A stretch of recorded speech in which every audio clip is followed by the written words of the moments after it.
You're not going to win the league. Why not? You're not going to win the league. Why not? You're not going to win the league. Why not? You're not going to win the league. I'd like to know if anybody, could tell me right now that we're not in the conversation. Surely we are. Well, Justin, I'm going to tell you that I don't think you are, and that's not because you're not a great side. You obviously aren't watching Villa then, Jamie, recently.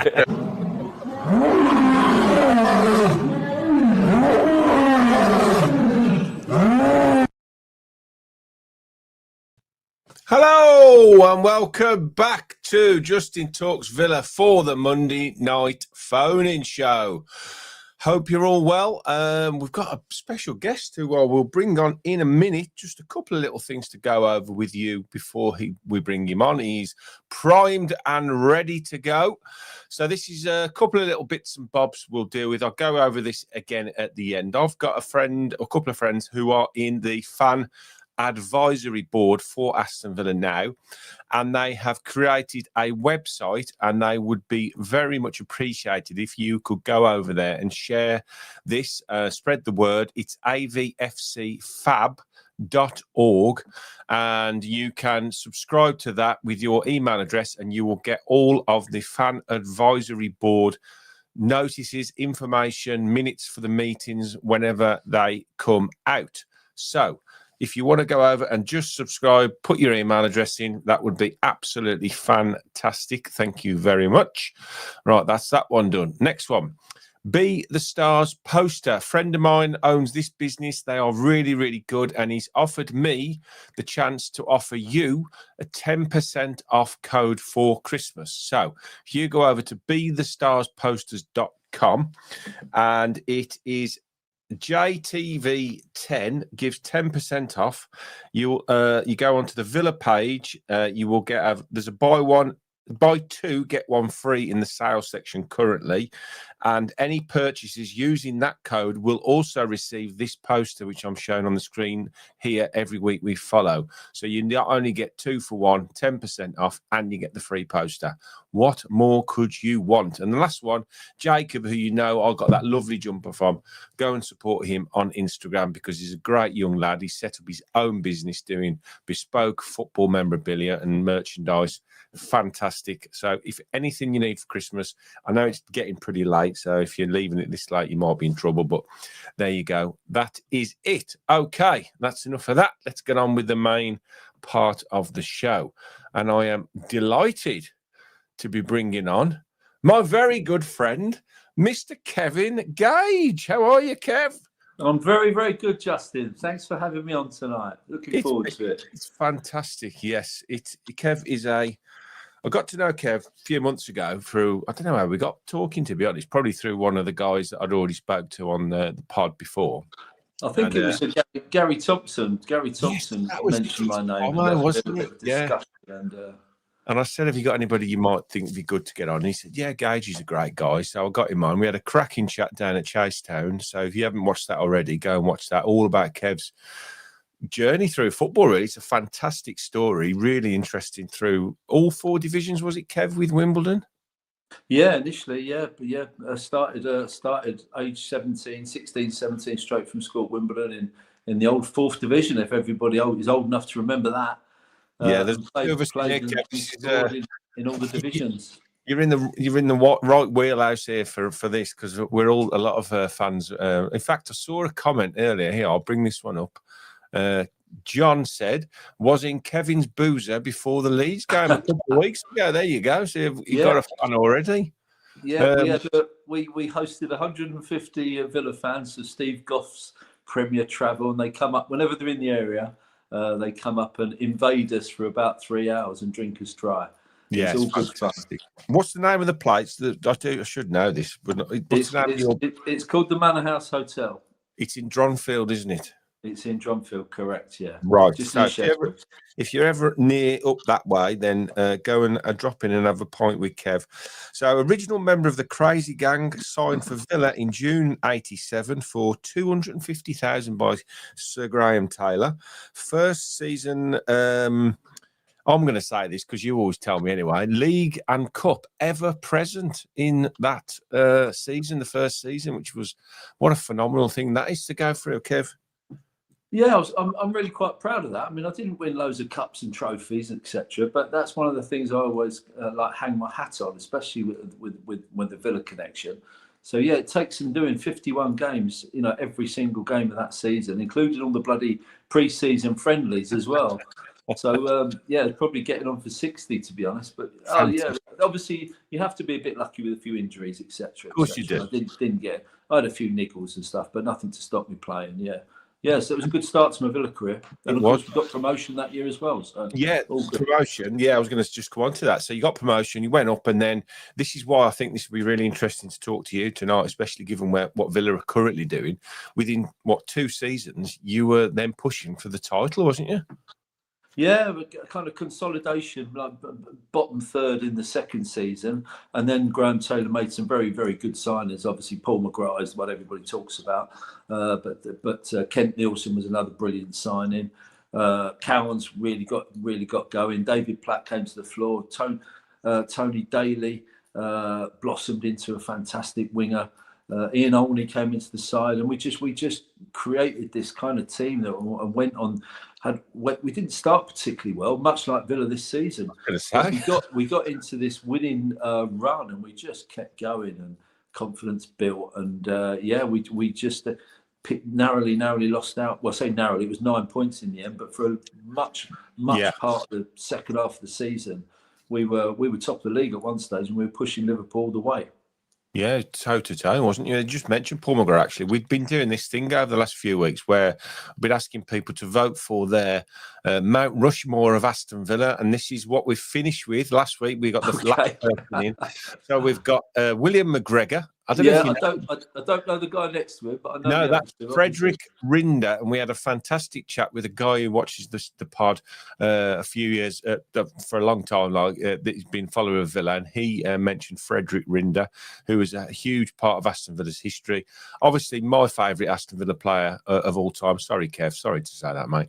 Paul McGrath, and then obviously Ron Saunders was the last vote last week. So, yeah, I think that's a pretty decent, representation of Aston Villa. The history, the playing side, the management side, I think that's pretty decent. It's not bad, is it? Well, you might have to sneak Unai Emery on there, Well, why are we going? You'll have to get rid of one of these and sneak Unai on if we continue the way we're going. I'll have to get the chisel out, I think, and do one myself. knock it up. Yeah, so that's that. Right. So we'll just have a quick name check of who's in the house tonight. We've got Rob is in. Hiya, Rob. How you doing? David's in. Angie's in. Right, Ange. I'm not sure we've got much to do tonight because I've been busy prepping Kev for this. So we'll get on to phone calls in a minute. So, yes, we've got everybody in the building. Right, Kev, I've got a little quiz for you. I've dropped this on you. I haven't told you. It's only 5 questions. I'm sure you'll be able to cope. Okay? I've called it This Is Your Villa Life. There you go. That's good. I'll put the theme tune on, but you know what I mean? I'll probably get banned for using it. So, how many goals did you score for Villa? This is from Wikipedia. So if it's not right, it's not my fault. I might get this one right, actually. Did I get 11? Well, according to Wikipedia, you got 8. Oh. But that might be wrong. I think I'd rather go with your answer, to be fair, than that. We'll go with 11. I got 7 in one season. Oh, right. So I think Wikipedia's wrong. Okay. Well, I'm going to claim victory on that. Yeah, you can have that. Go on. Can you? Well, I'm sure you can. Name all your professional clubs you played for in order. What, in alphabetical order? No, in order of going playing from, yeah. Yeah, that's easy. That's Wimbledon, Aston Villa, Sheffield United, Preston North End, Hull City. Okay, very good. 2 out of 2. Right, this was again off Wikipedia. So this might be wrong. Total career appearances. We'll give you a bit of leeway here of, say, 10. Yeah, it's because Wikipedia just give you the league appearances, don't they? Yeah, I'm going to be a bit pedantic here, you see. Okay. Wikipedia only give you league appearances, whereas most other forums or stats sites gives you league and cup, which I think is more true. My Bible of This is Rob Bishop's fantastic. Oh, I'm not. I'm not going to argue with Rob Bishop ever. Yeah. So Well, anyway, to to answer your question, I'm going to go 410. 410. Right. C D. This is live on the radio. This is slashed YouTube. This is great YouTube. And this is Kev. Phil Kev. No, I'm only joking. Kevin Gage. He must be in here somewhere. I'm sure I've seen you in here anyway. Garrity. Gibson. No, I don't know. I'll believe you on that one then, Kev. I'll have a look after and we'll have a look. Right, this was an interesting one. According to an interview you did on the Villa website, who was your most difficult opponent that you faced playing professional football? See, that's another easy one because that's the type of question we get asked all the time. Yeah, right. So I always say Matt Le Tissier. Correct. Yes, definitely Matt Le Tissier. Now, this is a good one, Kev. And if you get this right, fair play to you. Not particularly the answer, but if you get the pronunciation right, I'll be very pleased. What? I didn't even know this. What Finnish football club were you going to sign for at the end of the 82-83 season, but injury put paid to it? And I want the Finnish name. Yeah, that I can tell you've been on Google because that's Wikipedia because that is just some random thing. I've no idea what that is. I don't even remember having a conversation with them. So it's what it sounds like is Dave Bassett, that is, by the way, the ex-Wimbledon manager. He used to send all the youngsters out to Finland and Sweden and Norway in the summer. So I probably wasn't even aware that I was going to go, but there's twofold reason they did it. One, to give us a little bit of experience, as young kids coming through, but two, to get us off the bloody wage bill at Wimbledon because they were so tight, they weren't paying any wages through the summer, you see. So the Finnish league played through the summer then, so they could send you over there and you could play a few games over. Lots of players did it. Yeah, well, I've no idea. The English, I think they've made that up. Right, the English translation is the Helsinki Football Club, but the actual Helsinkian name, ready? Here we go. I had to do it on Google. Helsingin jalkapalloklubi. Slower. Helsingin jalkapalloklubi. Yeah, it's them. Helsingin jalkapalloklubi. That's it. Yeah. Okay, right. Brilliant. Okay, right. The phone line, hopefully, is working. I have hopefully sorted it. We had a little test run just before we come on. So if you want to phone in now, you can. This is the number to phone. I better bring that up. I know otherwise nobody will be able to phone it. So if you want to call now and ask Kev anything you want to ask him about his career at the Villa, about anything about currently. And I've also got a prize to give away tonight. So people that phone in, right, we have got a caller straight away. So keep everything crossed that this works. Put you on the... Hello. Oh, easy. Right, hold on. Hello. It worked before, didn't it, Kev? What a nightmare. Hello. Hello, Justin. Right, we'll have to do that one. I don't know why it didn't work like that before. Hello, Steve. How are you? Hello, Justin. Hello, Kevin. Hello, Steve. Have you got a question for Steve, or do you want to just talk about the Villa, mate? You talking to me, Justin, or yes, Kevin? I'm talking to you, mate. Have you got a question for Kev, or do you want to just have a chat about the Villa? Oh, I've got 2 or 3 questions for Kevin. 2 or 3 questions for Kev. Right, Kev, stand by your bed. It's not a quiz, is it? Well, first of all, Kev, I love seeing your goals from outside the box for Villa. Goals from outside the box. That never goes right, did it? Right, Kev.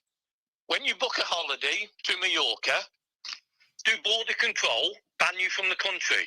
And did you have to pay for that chair you threw out the balcony?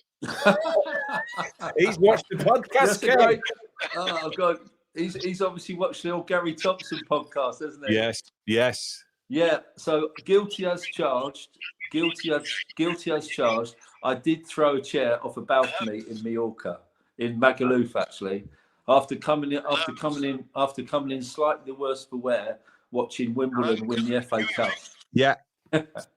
It wasn't out of any anger. I just wanted to liven the hotel room up because Thompson and McAnally were being very, very boring, and I was very, very excited. I was trying to explain the enormity of Wimbledon winning the FA Cup. Right. And they were just not bothered at all. So anyway, that's my story, and I'm sticking to it. Yeah, well, I've found a flaw in this way of having to do it. Steve, he can hear me, but he can't hear Kev. Well, I'm turning my iPad up to. Yeah, you'll hear Kev's answer in a minute, Steve. Have you got another question for him? I have, yes.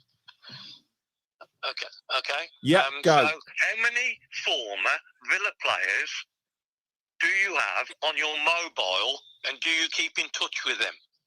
Well, that's a good question.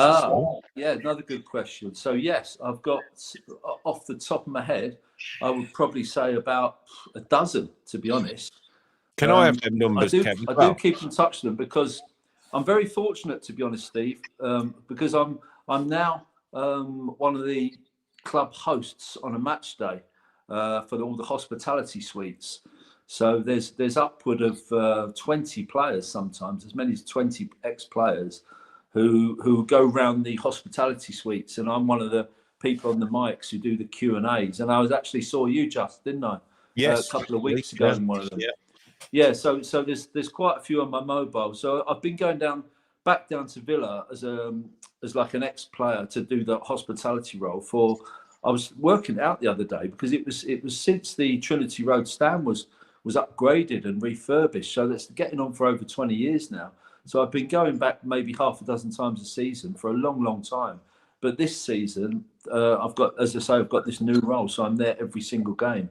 So I've got quite a few players in my phone, and I'm also very friendly with Mark Lillis, who still lives up Yorkshire way, who played in my era. Nigel Spink, he pops into the hotel when he's got a delivery company. And he pops into my venue occasionally when he's in the area.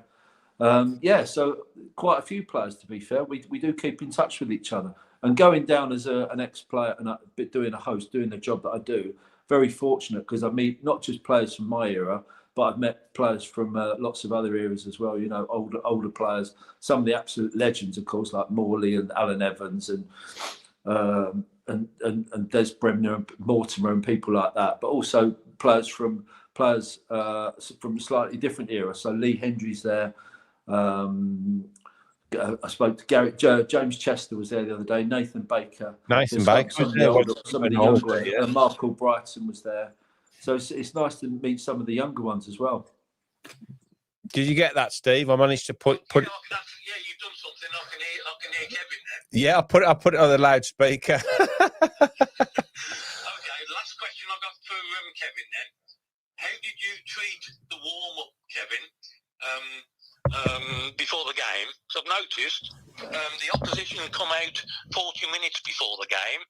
Villa come out 30 minutes before the game, and we go one down. So how did you treat it? So if I recall, you don't want to go out. Did you say 40 minutes before the game or 30 minutes? Yeah, most opposition do. They come out 40 minutes before. Yeah, see that's quite early, to be honest. If I recall, I think we used to come out maybe half hour before the game, but we didn't all come out together because when I played, you kind of did your own warm up. You didn't go out as a team. It was up to you to know your own body and find out what works best for you. So there wasn't all these structured warm-ups that you see these days. You do the keep ball sessions, don't they, in the corner of the pitch and things like that. That seems to be the norm. We just kind of went out and just knocked a few balls about and did a few strides and a few stretches and a few headers, things like that.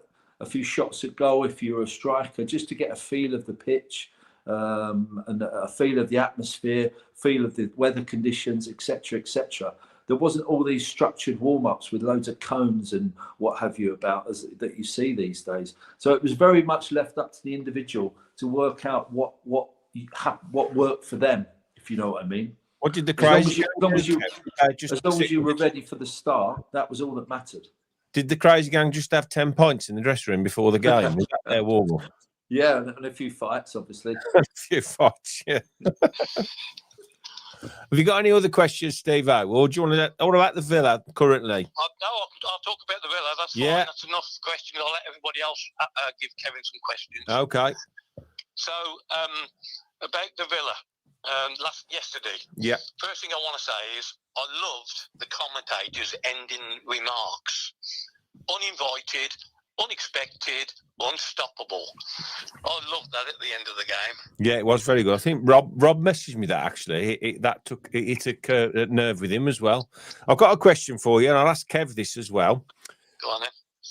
If our club record wins in a row, we've done it twice in our history. 11 wins, and that was a long time ago, 1897, and also 111 years ago. Yeah, apparently. 1914 was the last time, but we also did it in our double winning year of 1897-98, I think it was. So 11 games, right? So we're on 9 now. We have got Man United at home, Chelsea away, and if we were to win those two, it's then Arsenal away to break the record. How many points would you accept now, given the form we're in those 3 games? So we'll start with Kev first. Let's start with Kev, and then I'll ask you, Steve. You ever think? How many points would I accept? How many do you think we'll get? Yeah. I would accept going unbeaten. Yeah. So I wouldn't be massively disappointed with 3 points, to be fair. 3 scores. Yeah, just stay undefeated. That's the key thing. That's not being defeatist. No, That's just being realistic. You know, if you go away to Chelsea, where are they? 4th, 5th in the league.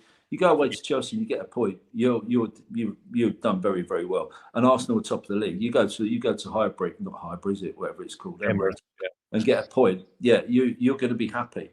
Maybe a home draw with Man United, who are a bit disappointed. But if you ask me right now, that this run. I know you're saying we've won 9 in a row. We've won 7 Premier League games in a row, haven't we? Is it 6 or 7? I can't remember. I think it's 6 Premier League games in a row. 2 Europa games, yeah. Yeah, 6 Premier League games in a row. So the last time we won 7 in a row was when I played in that 89-90 league. Yeah, right. That was the last time we won 7 top flight, not Premier Leagues. It wasn't called Premier League. Top flight games in a row was that season. So with the best will in the world, we're not going to keep winning games. You know, no. We're scraping through games at the moment, and this is something I was going to come on to later, but I might as well talk about it now, because we're not blowing teams away with the standard of our football. You know, we are grinding it out, and we're getting wins by the odd goal here and there, aren't we? Yeah, because I know what you're saying. I know we're not blowing. We're not like in the old-fashioned sense of the word, hammering teams and playing swashbuckling, brilliant football. We're playing good football, but attritional football. We are having to show heart and fight and grit to stay showing quality. In the end of the day, to finish. You know, when we get a chance, we do tend to bury it. Yeah, it's very, very effective, very effective, but. I'm not going to bore you with loads and loads of details and stats, but everybody knows what expected goals is, don't they? It's quite a common thing now. So there's a table out there in the data world, which is an expected goals league table. I've been pushing it a lot on this channel. Yeah, well, if you look at that league table, Arsenal are at the top of that, Chelsea are up there, Man United are up there, Brighton are up there, Liverpool are up, Palace are up there. Aston Villa are 16th in the expected goals league table. Yeah. It means nothing. I know it doesn't. So we've actually got 15 more points than the expected goals says we should have got. So we should be down in 16th position on expected goals. Now I know football's not played on expected goals. No. But what that gives you is a sense of the quality of the chances we're creating. You know, so we're not creating loads and loads of chances every game. You're quite right. We've been clinical in our finishing, with some of our finishing, and that actually tells a big story of our season. As I say, we're not taking teams apart with the quality of football. Sure, we're brilliant at times, but we're not creating loads of chances every game. We're just creating enough to get through games and to win them by the odd goal. Sometimes you'll be, teams 4-0, 3-0, great, the Bournemouth game. But other games, Wolves at home, we struggled really. We got there by the odd goal. Leeds away, West Ham again. We're just winning games by the odd goal. We're just getting the job done. Now that's a good thing. As a Villa fan, that's a good thing, because at some stage in the season we are going to hit top four, and we are going to create loads of chances. And with the quality we've got in the side, you expect us to take some of them chances as well. So I'm sure that expected goals will right itself over the course of the season, and so we will be winning games that perhaps we shouldn't be entitled to win. Mm. No, I look, you're banging the drum that I've been banging as well.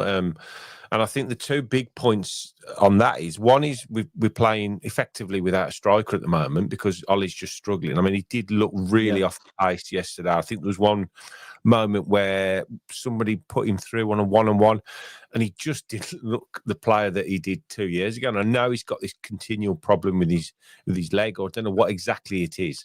But if he starts scoring and Villa start playing better, because I do agree, we're not playing to our top level, but we're grinding. So if we can suddenly click and the striker starts scoring, then Christ knows where we're going to end up. So I'll just get Steve's point. So Steve, how many would you reckon? Okay, so I think, and let's not forget, we're now for a while, for first time in a while, we're going to get a week's rest. Yeah. So I think I'm expecting a minimum of 5 points. I think we're going to blow Manchester United away next week. God, I hope you're right. A 4-1 score prediction is my 4-1, Steve. we're going to blow them away. Because that with our big players, we owe them big time. So I think it's going to be 4-1. And Bruno's their best player. Yeah. And he's gone. I've told you about drinking before you come on here, Steve. Steve makes a very good point there. Sorry? Go on, Kev. Steve's made a very, very good point there. We on this run of games, it's been Thursday, Sunday, hasn't it? We've had the couple of midweek games. The trip down to Brighton. I mean, Brighton's the end of the country, isn't it? It's a long way to go. A lot of travelling. So it makes a very good point that we've got a full week before we play Man United. And I tend to agree. I totally agree. I think we'll beat Man United. The question Steve asked was, how many points would I accept? And I'd accept staying unbeaten. Yeah. 3 points. There's 3 points, let's say. But I do believe we'll beat Man United in the way we are playing. I expect a point ahead of the other two. So I'm going for 5 points. But can I just extend this to the end of the season? Now, if Arsenal fall away, like lots of people say they will, and Man City run away with it, like they sometimes do, and we finish second, what if the 116 charges come in and the Premier League do something about that? Well, you fill in the blanks. Well, I was on the overlap the other week, and there was a lot of talk behind the scenes, and one or two of the ex-pros, you all know, is on there, were sort of intimating that it's very close to coming out, that it could be just after Christmas, these charges. Yeah, early in the new year. Yeah. So if that is the case, I hope it's done as soon as possible after Christmas. And if they are deducted a ruckload of points, 20, 30, 40, or whatever it's been mooted, then they're out of it, aren't they? And then it could essentially be a two-horse race if we carry on this form. Exactly. But then we'll always be the team that won it. They'll say, "Oh, you only won it because City." Yeah, which would be such a shame. But and I will be on the championship. It certainly will, mate. Yeah. So there you go. Thanks, Steve-O. Okay, mate. Thank you. See you soon, mate. Bye. Right, I'm gonna have to. I don't know what's going on with this bloody thing tonight, man. Right, so Kev, January's around the corner. I'm putting you in charge of the team. We know that money's tight. We know that there isn't a lot of leeway. It looks like we're bringing in this Brazilian lad that can play off the right, and by all accounts, we're not going down the Monterey route anymore of bringing players in just to get rid of them on loan and then try and turn over a profit. Whoever comes in now will be essentially first teamers. So I expect him to be in the first team squad.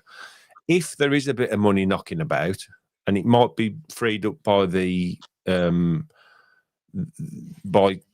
Elliott going back to Liverpool and not having to pay that money, what would you do? Well, the obvious answer is the centre forwards, which you spoke about. You know, Watkins not getting any younger, is he? And as brilliantly as Marlon does when he comes on, you know, is he going to be a first choice? You know, 30 games a season striker? I'm not sure. He might be more effective, you know, when he comes on after, you know, half time or 60 minutes. So definitely, I think I definitely need a striker, 100%.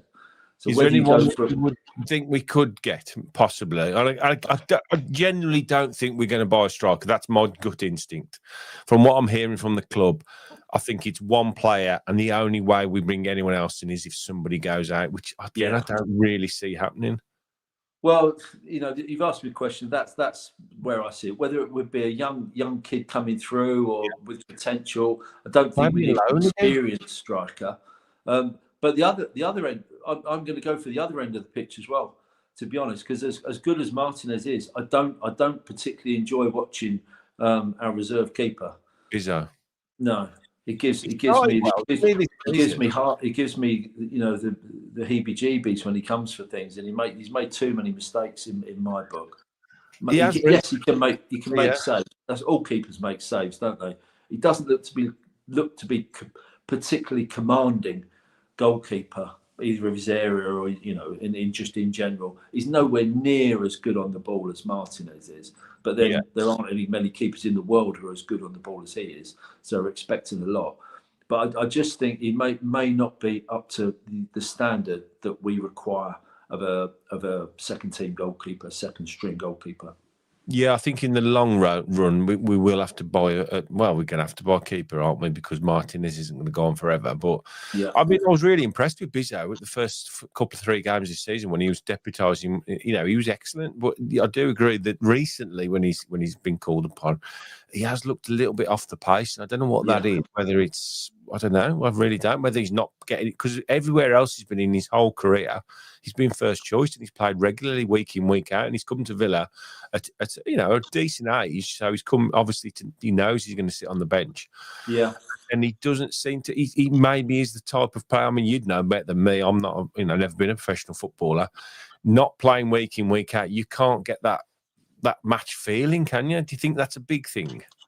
If he's, I didn't realise he'd been first choice everywhere he'd been before. Yeah. That's probably quite a big thing. Maybe he feels a bit of pressure on him to, you know, to really perform when he gets an opportunity. I doubt he's played for a club as big as Villa before. Maybe there's that added pressure as well. You know, I agree with you. I think his first time I ever saw him, I thought I was quite impressed. He had a great game, made quite a few good saves. But as the games have gone on, little things that happen, you just think, is he really, you know, an absolute top class number 2? I'm not sure. It's a tough position to fill, isn't it? The phone line is free if you want to phone in. Also, if you want to drop a question for Kev in the comments section as well, we can bring that up as well and we can ask him in that. So if you want to ask Kev anything about his time at the Villa or about current Villa, that's absolutely fine. So the phone line is free. This former in, Kev, how sustainable is it? I know we've spoken about the XG and the fact that we're not playing brilliant. Like if we go back to your time when we went on that really good run and you know, what's the feeling like in the dressing room for players, you know, when you think, okay, because a lot of people aren't talking Villa up. They're starting to now. We are starting to get that little bit of people starting to say, you know what, Villa are in the conversation. At what point in that season, when you finished runners-up, did you think, or did the dressing room just come together and say, do you know what, lads, we've got a chance here because we nearly got relegated the season before? So I think what tends to happen, the players don't all get together at a meeting and say, come on, boys, you know, we can do this. There's nothing like that. I think there's a kind of realisation over a period of weeks and a couple of months that, hold on a minute, you personally think we're in a good side here. I'm looking around the team. I've got some good players around me. We've hit on a system that works for us, and it's highly effective. I'll go back to my time. We started with 4 at the back, normal 4-2-4, 4-4-2, whatever, and then we switched the system to 3 centre halves when McGrath was in the middle, and Mountfield and Kent Nielsen, with Platt making runs from midfield and Cowans and Daly going everywhere. It was just, and wing backs. It was just brilliant. That evolved over a period of time. So I think you get a realisation, as I say, a dawning amongst yourselves that we're a really good team, and you've got confidence in all the players around you. Winning games breeds confidence as well. You go out there and all of a sudden you feel like 3 inches taller and a yard quicker. Everything you do with a bit more panache and a bit more style and a bit more belief. You know, Morgan Rogers is a prime example, isn't he? Earlier in the season, I'm watching the Villa games, first 6 games of the season, crowd are getting on his back and booing him. First few games of the season. I heard that at Everton away. I was gobsmacked. Yeah, but now, he gets the ball. He's giving the ball away. He's trying to create things. He sometimes gives the ball away. He was holding his head in his hands the other day at West Ham. He gave the ball away, but you keep giving him the ball because you have belief that he'll do something special and he's a match winner, and he believes that as well. So that just filters all around the team, and people will try things. You know.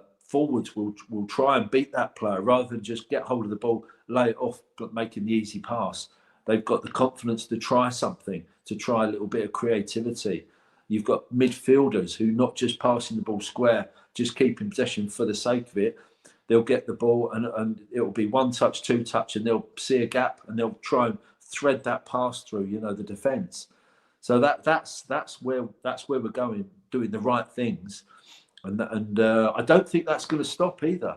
I don't think all of a sudden Villa are going to lose 4 games in a row, anything like that, or drop points, because we've just reached this stage in the season whereby, as I just said, everybody knows the system, they know what they're doing, the belief is there, the confidence is there, and I think we're just going to roll on and just keep doing what we're doing. May not win the games, but I don't see the performances making a real dip. I mean, two really interesting comparisons between your side that finished runners-up and the Villa side currently. He's 2 of my favourite all-time Villa managers, Graham Taylor, who I thought was an absolute genius. He was a fantastic manager, a lovely man. I met him a couple of times. And also, I think the next question I'm going to ask is, at the point where you realise you are in the race, so coming towards the end of the season, before we did drop off right at the end, does that pressure of being, so when you've won a game and you go back home and you look at the league table and you think, oh Christ, you know, we're in this, you know, there's a chance we could win it. Does that affect the dressing room? Does that affect you when you're going out? Do you know what I mean? I don't see that so much these days, especially with this Villa squad. I mean, your squad was different because we came up, so there was a lot of players thrown in together. This one has developed over 3 years, and we've got a World Cup winner in goal. We've got, you know, internationals all over the pitch, players that have won big trophies. Do you think that will affect Villa? Because that's one of the things that gets thrown at them all the time is, oh, they've not been in this position before. They won't, you know, cope with it. But I don't see that. No, I think the complete opposite. I think you're right. The complete opposite will apply because they're seasoned, you know, international class, world class players, all littered all around that team. So of course they can cope with the pressure. They're used to it. They proved that in their careers. So I think that will give them extra incentive. You know, they've as you say, Man United at home, Chelsea away, Arsenal away. Wow, the incentive is there to just keep rolling on, and they will truly believe. I'm absolutely 100% sure they know that they think they're going to roll Man United over quite easily. I think they genuinely believe they can go to Chelsea, they can go to Arsenal and get a result. Yeah, I do. Absolutely. Well, we've got a couple of questions here, Kev. Black Country Villain, what was your best memory at Aston Villa? Oh, that's a good one because there were some very, very, very fine ones. I think a couple of things stand out. Obviously, the promotion at Swindon away. where it was touch and go right to the last kind of few minutes. To be honest, we needed to win the game or at least not lose. And if we didn't win the game, we were dependent on other results. So the game ended 0-0, and then we were waiting around on the pitch for 2 or 3 minutes to find out the result of, I think it was Middlesbrough, find out the result of their game. And when that result came through and we knew we got promotion, that was fantastic, because it was mission accomplished for the whole season. That's the reason I joined Villa, to get us back up. So that was, for me personally, that was fantastic. But from just a 1 10-second moment of absolute ecstasy, I'm going to actually say Man United at home, which brings us right to the present day, because we on that particular run of games we're talking about, and that particular season, we beat Man United at home 3-0 on Boxing Day, and I scored the third goal with a rasping 20-yard shot into the far corner. I tell you what, it was very similar to Morgan Rogers' goal at the weekend, wasn't it? You sort of hit it. I'll take that comparison. Why not? I'll give you that comparison, Kev. Right, we've got a phone caller. I've still got the celebration of it on my phone, the screenshot on my phone as well. Well, if I'd have scored a screamer against Man United at Villa Park, I would have bloody kept it as well. I hope you've still got the shirt. Right, we've got a phone call. How you doing, mate? You all right? How's it going, Justin? It's those dulcet Irish tones have called in again. Have you got anything you want to ask Kev, or we're talking about football? He just kind of answered the question I was going to ask him. What was his favourite goal? But I can give him my favourite goal of his. Oh, go on then. Which was another rasper from distance against Forest for the equaliser. A 1-1 draw. But I remember that. But the keeper threw it in, didn't he? I can't remember who was in goal, but he should have saved it. He couldn't control it, but it's still a good shot, though, Kev, wasn't it? It was right. Seeing as this guy can remember goals, I'll give you another. And talking to Morgan Rogers, by the way, Morgan Rogers scored a brilliant free kick, didn't he, the other week? Superb free kick. So not many players of Villa can score direct from a free kick, But I've done it twice. So I did it, and both times Morgan Rogers goes over the wall and it dips in, doesn't it? Yeah. Well, I went round the wall. I used to bend it right-footed round the wall, and I scored twice. Once against Birmingham City, actually. I'm going to say Birmingham. They should have called it "Bend It Like Gage," not Beckham, shouldn't they? I think my favourite game, after doing my research for you, Kev, was the 2 assists for Tomo. That pops up on Facebook, on social media. That must pop up every couple of months. Across it. And every time it does. Yeah. Sorry, you what, mate? He scored in that game against Birmingham. Was that 5-0? That was the free kick goal, wasn't it? That was the free kick goal, wasn't it, Kev? The free kick goal, that was the 5-0. I got 2 in that game. Yeah, 2 in that game. I'm talking about the one at St Andrews when he crossed 2 in for Tomo. Every time that comes up on social media, especially on Twitter, I always forward it on to Gary Thompson with some sarcastic comment that I made his Villa career. I made him a hero. You did. You made him a hero, yeah. What do you think about the Villa then? How are we thinking? I'm just on cloud 9. I think, Justin, we were probably the only 2 people who stayed positive throughout that bad patch. It was tough, wasn't it? Because it was poor that first 5 games, yeah. And I remember saying, look, it's only 3 games, and then, well, it's only 4 games. But we weren't playing that badly. We just didn't have the cutting edge. But I think we've found a way. I mean, you look at the Wolves game. We didn't play well, but we didn't have to. We play what's in front of us. And I'm going to make a bold prediction. Well, here we go. We like a bold prediction. 9 points from the next 3 games. Oh, wow. That is bold. Do you know what? I think I'm at.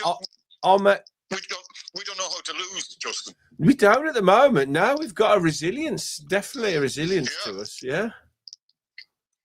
I think I'll be happy. I'm going to go with 7. Oh, definitely beat Man United. Definitely beat Man United. And I think we're going to beat one of the other 2 as well.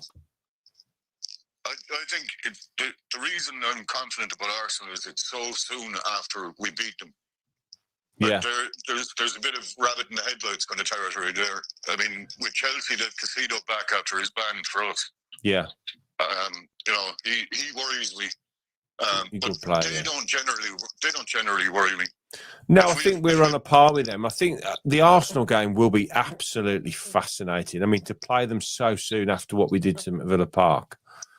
Yeah. I mean, I just hope all the fans that were, and I wouldn't tell anybody not to support the club. You be as negative as you want if that's the way you are. But I would just ask them to remember when they're going to start giving out about Villa again that we're capable of going on a run like this. Yeah. You know, if they're this run won't last forever. But I mean, at the same time, we're capable of this. This is unprecedented. We've never seen this before. You know, so No. Not this kind of run we're on, yeah. I mean, I think you look at what's happened this season. We obviously had that rank first 5 games, phenomenal up to now. And I think where I'm at, and Kev might agree, is I know Alex Ferguson always used to say that the title race, the title running doesn't start until Easter. So I think from now until then, it's about staying where we are, I think, currently. Just staying in touch. Yeah, staying in touch with the top 2, that's what it's going to be, and making sure we navigate. I mean, the FA Cup would be a bonus to carry on in that. You know, whatever happens in that, it's fine because I think we're challenging at the top of the league. With the Europa League is obviously very important to Emery. So I think it's Christmas as well. What was Christmas like for you, Kev? Because they always say it's probably worse. There was probably more games in your day, wasn't there? Well, that particular run we talked about, the 7 wins, including in that 7 wins, we beat Arsenal at home 2-1. We beat Man United 3-0 Boxing Day, and then we went to Chelsea on New Year's Day, believe it or not, and beat 3-0. So there might be an omen there. Oh, that was in a row, was it? That was 3 games in a row. Yeah, Arsenal, Man United, Chelsea. So that's what we've got next coming up then. Exactly. Yeah. I'll have to do my research on that then, Kev. What year was that? That's 89-90. Season Right, 89-90. So that would be Christmas 89. Rob Bishop's book's coming in handy again, Kev. Have you got any more questions for Kev? No, I'll just leave it at saying that it's an absolute honour to have spoken to you, Kev. No, it's my pleasure, mate. My pleasure. I love speaking to you, Villa guys, because I had a great time at Villa. Really, really enjoyed my time at Villa. Would have loved to have stayed, but Big Ron Atkinson had some different ideas, which is fair enough. Super, Ron. And it's great because obviously I still in touch with Villa. I still go down there, watch all home games, work for the club now, and it's great speaking to the fans. I love it.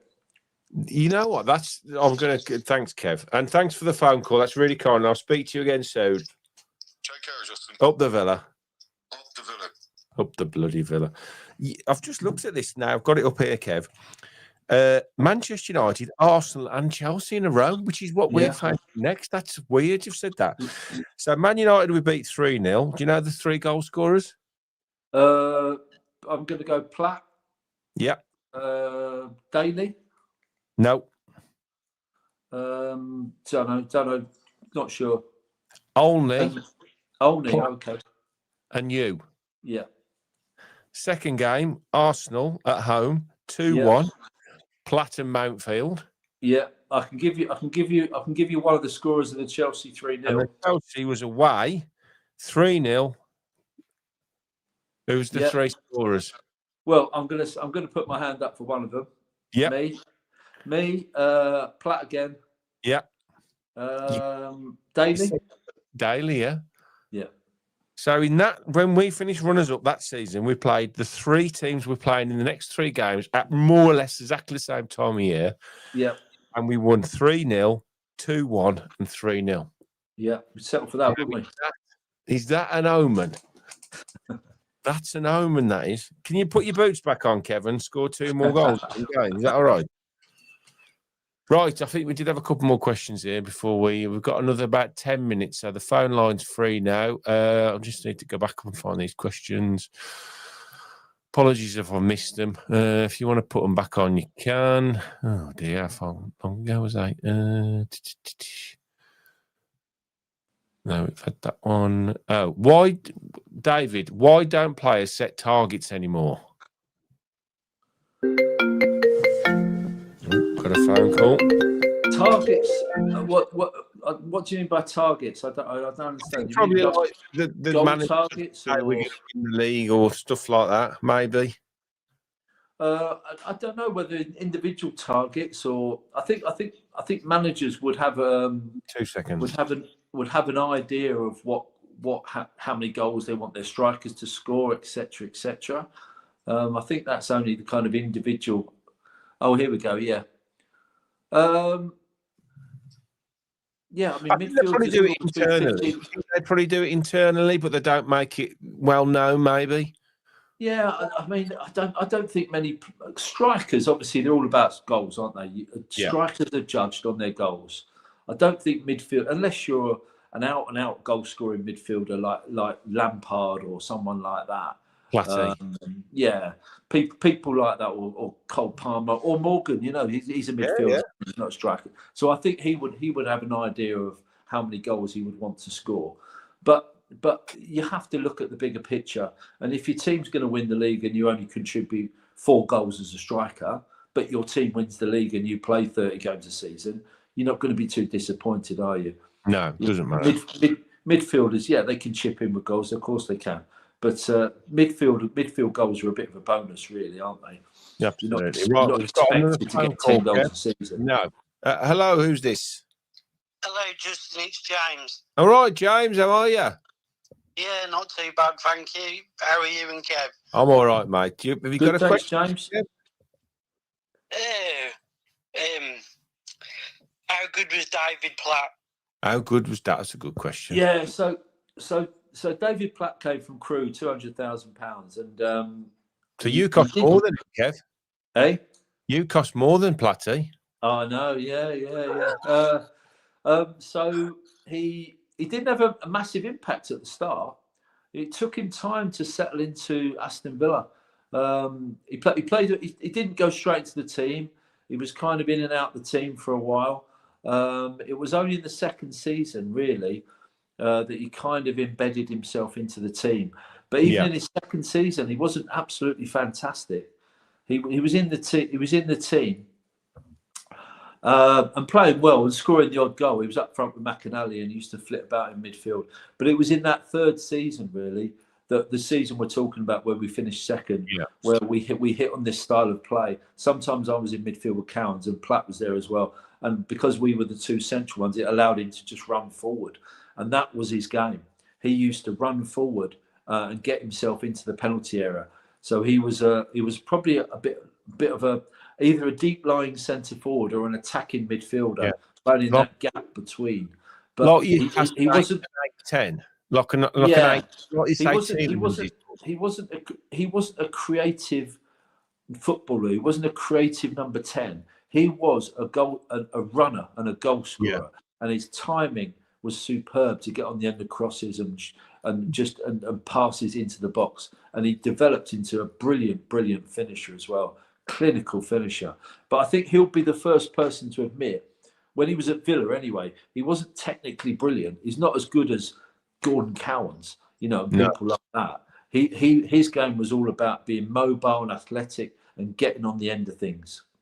I mean, one of the big factors on that was, and you've mentioned his name already, one of the greatest players I've ever seen play for Villa, and I think he's probably your favourite player you played with, Sid Cowans. I mean, that link up between Cowans and Platt was telepathic at times. Cowans would just know where he would be, and he could obviously put the ball on a sixpence. And the only other pairing, I mean, we had this video when I was a kid, and my dad used to put it on all the time. It was called The World's Greatest Goals, and there was always a bit in it when it was Maradona and Burruchaga for Argentina, and that was like a telepathic understanding of where one player was going to be, and he'd just know exactly where to put it on a sixpence to him. So that Platt and Cowans, what was it like playing next to Cowans? Can I ask you that question? Oh, I loved it. Absolutely loved it. I mean, in my second season, I was moved from right back into midfield, and it was me and Cowans basically most of the season, and it was wonderful, absolutely wonderful. How easy was it to play with a player like that? Yeah, it's fabulous. I felt honoured to play with him, and we complemented each other well. I could get on the ball and I could pass the ball around, but I had a little bit of grit and determination, etc., etc. Although Cowans could could put his foot in. By the yeah. way, he's only about 11 stone wet through, but he could tackle. You know, he could tackle for England basically. Yeah. But yeah, he used to take all the dead balls in the corners and things like that. He could put the ball on a sixpence, and as you say, he wasn't just content with passing the ball, 10 yards sideways. He would always look forward and try and clip the ball through to the strikers, or maybe clip it out wide to the wingers. How did he not play for England more, Kev? Yeah, I think it was unfortunate because at the time there was some really good, gifted central midfield players when he was coming through at Villa, wasn't it? There was the likes of Glenn Hoddle and people like that, and Wilkins. Yeah. So I think he was just a victim of circumstance, but he should have got more caps, definitely, because he suited the international game as well. Have you got anything else to ask, James, or just want to chat about the Villa currently? If Graham Taylor had stayed another couple of seasons first time round, do you think we would have won the title? I don't know. Liverpool had a very good side. They were probably deserving champions. Maybe we would have kicked on had we kept all the players together. But the same, I know where you're coming from, because the same team played the next season under Joseph Venglos, and we were, mid-table obscurity. We didn't play very well at all. The only position we changed, I think, was Cascarino came in for Ian Olney. But so I'm not saying we definitely would have won something under Graham Taylor, but we certainly would have been there or thereabouts, because we developed into an effective, very, very good team. Thanks, James. Well, I'm going to talk about modern Villa now. Oh yeah, go on then. John saying people weren't positive. I've always been positive. I thought early on that we were in a title race, because no one else that I've watched is even Arsenal. I don't think they're going to run away with it. So no, I think the only team that worry me really at the moment is City, because I think they look like they're starting to really get something back together again, and they've been a bit wishy-washy for a couple of seasons. But the players he brought in the summer, I think they're starting to click a little bit. So we've got to be very wary of them. But that's what we want. Don't like a few teams going for the top. Yeah. But everyone beating everyone, it helps us, doesn't it? No one, because they never talked about Leicester until they won it. No. We've proved this season that we can compete at the very, very highest level in the Premier League. We've beaten Man City. They've come to Villa Park. We've beaten them. We've beaten Arsenal. So we've proved ourselves already. And I think Arsenal will be looking over their shoulder at us, and Man City as well. I think they'll be thinking, this Villa team, they're not going away. Because as I said earlier, we haven't even hit top form at the moment. I think we've still got a lot to come from this Villa side. Absolutely. Thanks, James. Thank you. Have a good evening. See you later, mate. Cheers. Right, that's the last caller for tonight. Yeah, a couple of things, Kev, which is interesting. One of the people has just said on that how on earth did you go? Did whoever went to scout Cascarino go and watch Sheringham and Cascarino and decide that Sheringham that Cascarino was the one to sign? I just absolutely blows my mind. Well, I can only agree. I can agree, and I'll tell you something else as well. And I was just reading a book actually about 3 days ago. I was just flipping through a book, and it just jolted my memory.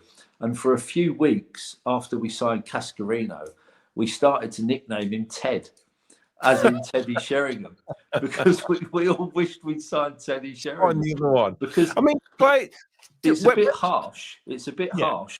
But the way we played was with Ian Olney up front. And Ian Olney, if you recall, was absolutely superb at holding the ball up. Yeah. He wasn't a runner, but he used to get hold of the ball. And that allowed us to, that allowed Platt to make his runs, Daly to make his runs, because he was holding the ball, could lay it off, and then we would play the ball through or play the ball over the top. He was perfect for the way we played. And Sheringham would have been a very, very similar player. Yeah. But I think Graham Taylor just wanted a bit more physicality up there, for Yeah. want of a better word. He wanted a big number 9, and Sheringham. Cascarino fit the bill. Yeah, Tomo actually big Cascarino. When I talk to him about Cascarino, he says that if it wasn't for the likes of Cascarino, then he doesn't think Platty would have scored the goals he did because of creating the space for him. Yeah, but Platty was scoring the goals way before Cascarino. Yeah. You know what I mean? No, I agree. I think it's a bit. I just always think, why the hell didn't we sign Sheringham, not bloody Cascarino? Absolutely blows my mind. Yeah, I mean, I've actually... By the way, Cascarino, I've seen Cas a few times over the years, and Cascarino fully admits that he was terrible at Villa, absolutely terrible. Yeah, he was great at Millwall. Played against him at Millwall many times, and him and Sheringham, what a partnership they were. We should have signed them both, to be honest, shouldn't we? That would have been better. That's a very good point. Yeah, they'd had a good partnership there. They would have made a good partnership elsewhere, wouldn't they? Yeah. Well, I've had the call up to be on Sky again tomorrow because I had a bit of a not an argument, but I had I think last week it was what's his name, the midfielder, played for bloody Spurs. Can't think of his name. It's gone out of my head. But anyway, I had a bit of a tete-a-tete, shall we say, with him last week because he said, yes, Jamie O'Hara, yeah, that's the one I put on the start, and I think they want part 2 tomorrow, so 10:30 in the morning. I'm very impressed, Justin, that you were on the overlap as well. Yes, that was excellent as well. I love going on there. That's really good. And I think I've got a feeling I might sneak on there again after what's going on at Villa as well. So, yeah, that'll be interesting. So, yes, it'll be interesting to see how they're going to frame Villa tomorrow when I talk to them in the morning. Where are you on Sky? What time? Sky Sports News, 10:30. 10:30? Yeah, it's around that time. They pushed it. I was supposed to be on 10:30 the last time, but it was all that... that bloody Salah stuff had just exploded. He did that interview the day before, so I kept getting pushed back. So, but yes, hopefully tomorrow won't be waiting. But around that time, but yeah, they definitely like to push the agenda that we're not in the race. I mean, I've never once said I think we're going to win it. I think we've got a chance to win it. Absolutely. Well, of course we're in the race. We're 3 points behind. Yeah, we've got to play the leaders next week. I said to someone today, we're in it until we're not. And that's the way football is, isn't it? If another 10 games goes by and we're doing what we've done the last 10, then I think we've got to... Surely people will take notice of us then. Right, Kev. We're going to call it a night because I've kept you an hour. I know you want to go and watch your darts. So I just want to say thank you. Honestly, absolutely fantastic. I hope everybody's enjoyed our chat. And hopefully you'll come on again at some point if you fancy it. It hasn't been too much of a bother for you tonight, but it's been lovely talking to you. Yeah, been my absolute pleasure. As I say, love talking about the Villa, especially at the moment. It's a great time to be a Villa fan, isn't it? And great time to be associated with the club. So let's fingers crossed for the next. Well, hopefully we can turn over Man United, which we've all reckoned we will. And fingers crossed we can get decent results against Chelsea and Arsenal, and just keep going. Yeah, you're getting some big love on here now, Kev. Rachel says, thank you, Kev. James said, big thanks to Kev. And said, fabulous guest and a fabulous player. There you go, Kev. You got the fan club in tonight. Thanks, Kev. Right, you'll have to drop all the fivers in after. Right, thanks ever so much, mate. I really appreciate it. I'll speak to you again soon anyway. We'll get together and have a chat. And then we'll try and get you on again at some point if you fancy it in the new year. Yeah, of course, Just. No problem at all. Okay, mate. If you just hang on a bit, I'll just finish the show off and then we'll have a quick chat after. Right. Thanks, everybody, for watching tonight. It's been wonderful. We've got another guest on next week. Shall I tell you who it is? Go on, I'll tell you who it is. The ones that are still in. Next week, Christmas special. We've got, so get your questions ready. We've got European Cup winning captain Dennis Mortimer coming on next week. So get your questions ready. Set your alarm clock for next Monday at 8 o'clock. And we've got the main man on. So thanks, everyone. And I'll speak to you all again soon. Up the mighty Villa.